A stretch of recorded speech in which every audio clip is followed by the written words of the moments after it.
రైతాంగం పండించిన అన్ని పంటలు షరతులు లేకుండా మక్కలు కొనండి.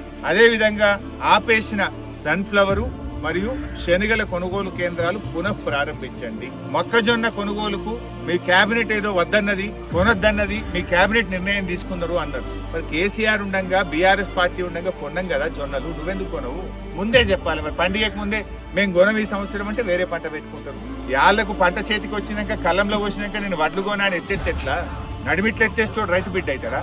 నువ్వు రైతు ద్రోహివి. నువ్వు ఇలా రైతుల ఉసురు పోసుకుంటున్నావు. నువ్వు తిట్ల పురాణం తప్ప, ఒర్రుడు తప్ప, సిగమూగుడు తప్ప పనిచేసే తెలివితేటలు నీకు లేవు. ఏమనంటే ఎంతసేపు కేసీఆర్ ను తిట్టా, హరీష్ రావును తిట్టా, మా బీఆర్ఎస్ పార్టీ నాయకులను తిట్టా తప్ప నువ్వు ఏదైనా చేసిన మంచి పని ఉంటే చెప్పున్నాను. మేము రాజకీయం కోసం మాట్లాడతలేము. రైతుల యొక్క కష్టాన్ని కళ్ళతో చూసి, రైతుల బాధలు చెవులతో విని, రైతుల మధ్య నీకు తట్టి లేపే ప్రయత్నం చేస్తున్నావు.